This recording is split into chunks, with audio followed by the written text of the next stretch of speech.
भाग 6। उम्मीद की एक किरण। श्रवण की शरण। अगर वे कर सकते हैं तो मैं क्यों नहीं।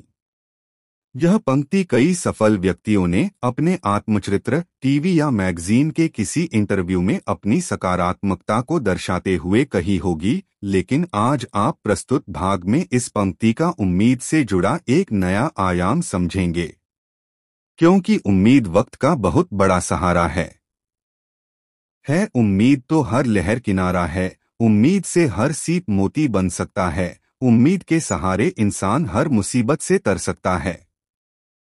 अब तक के भागों में उम्मीद का महत्व समझने के बाद आइए अब उम्मीद को बनाए रखने के 3 मुख्य पहलू जानें। श्रवण, पठन, लिसनिंग, रीडिंग। श्रम, एफर्ट्स। संप्रेषण, कम्युनिकेशन। इन 3 तरीकों का इस्तेमाल करने पर कठिन से कठिन परिस्थिति में भी उम्मीद बनाए रखना और दूसरों में उम्मीद जगाना सहज संभव होगा। आगे दिए गए उदाहरण से श्रवण से संभव चमत्कार को समझें। हॉस्टल में रहने वाले एक विद्यार्थी से एक दिन काउंसलर, सलाहकार मिलने आए। उन्हें उस विद्यार्थी के टीचर ने ही भेजा था, क्योंकि वह विद्यार्थी अक्सर बीमार रहता था और अपने आप को काफी समय तक कमरे में बंद कर लेता था। टीचर ने काउंसलर से निवेदन किया कि वे विद्यार्थी को सलाह देते हुए स्कूल में चल रहा व्याकरण भी सिखा दें। काउंसलर ने विद्यार्थी से बातचीत करना शुरू किया, साथ ही उसे व्याकरण भी सिखाने लगे।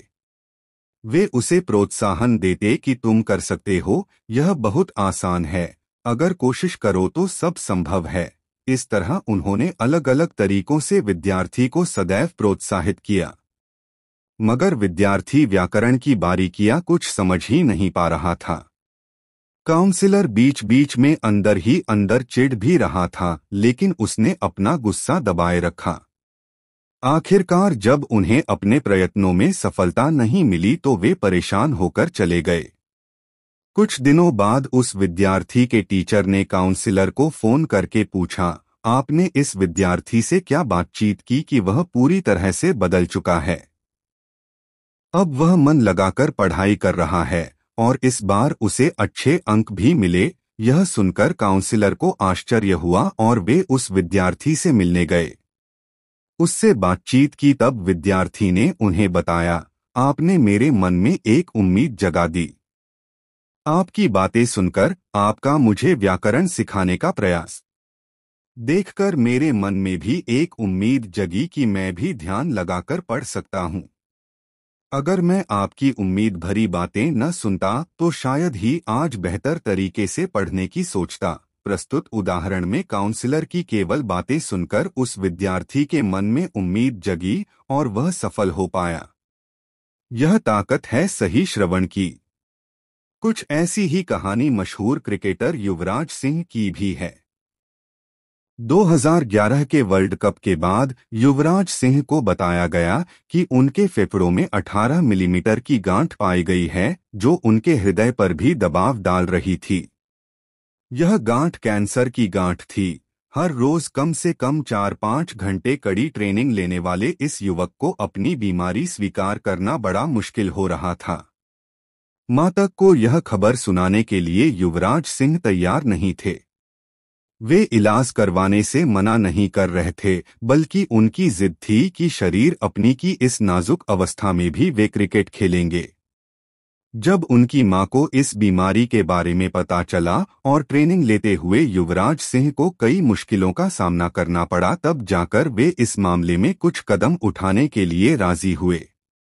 जब वे अपने डॉक्टर के पास गए और उनसे बातचीत की तो उन्हें पता चला कि कैंसर का पक्का इलाज किया जा सकता है।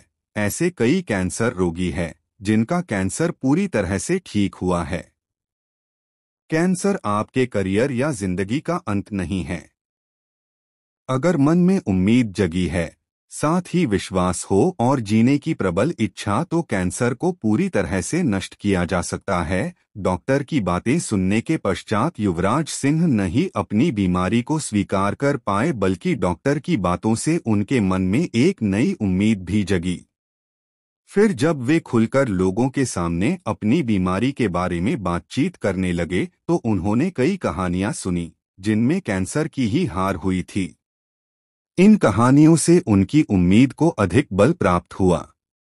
इससे वे न सिर्फ कैंसर से पूरी तरह मुक्त हुए बल्कि आज वे कैंसर के रोगियों की सहायता और आम जनता में इस रोग के प्रति जागृति बढ़ाने वाली संस्था भी चलाते हैं। युवराज सिंह के उदाहरण से यह स्पष्ट होता है कि अगर वे डॉक्टर की बात या अन्य रोगियों की कहानियां नहीं सुनते तो शायद ही अपनी बीमारी स्वीकार कर पाते या कैंसर का सही इलाज करवा पाते। डॉक्टर की बातें और रोगियों की कहानियां उनके लिए संजीवनी बनी। यही है पहला कदम श्रवण पठन का। जब भी आप गलत दिशा में जा रहे हैं, समस्याओं से छुटकारा पाना आपको असंभव सा लग रहा है, तो ऐसे लोगों की बातें सुनें, ऐसी पुस्तकें पढ़ें जो आपके मन में उम्मीद का दिया जलाए रखें, आप में सकारात्मकता और समस्या को मात देने का विश्वास पैदा करें। आपको बता सकें कि क्या गलत हो रहा है और उसे सही कैसे किया जाए। इस तरह की बातचीत इंसान योग्य अधिकारी से कर सकता है या किसी ऐसे इंसान की सलाह ले सकता है जो समस्याओं को सुलझाने के क्षेत्र में निपुण हो। उम्मीद का दिया जलाए रखने का आसान उपाय है सफल लोगों के आत्मचरित्र का पठन, जिन्हें पढ़ने से उम्मीद और विश्वास के ऐसे बेमिसाल उदाहरण इंसान के समक्ष आते हैं जिससे उसे किसी भी समस्या का हल पाना सहज प्रतीत होता है। सफल लोगों के जीवन में घटी घटनाओं और उनके समाधान पढ़कर इंसान के मन उम्मीद जगती है कि अगर वे कर सके तो मैं क्यों नहीं कर पाऊंगा। आत्मचरित्र में दी गई सत्य घटनाएं इंसान को प्रेरित करके उसे जीवन के इम्तिहानों का सामना करने की ताकत प्रदान करते हैं। यह संभव हो पाता है उम्मीद और विश्वास के मजबूत जोड़ से। इसलिए बड़ों के साथ साथ हर माता पिता ने भी अपने बच्चों को उम्मीद और विश्वास की शक्ति से परिचित करवाना चाहिए।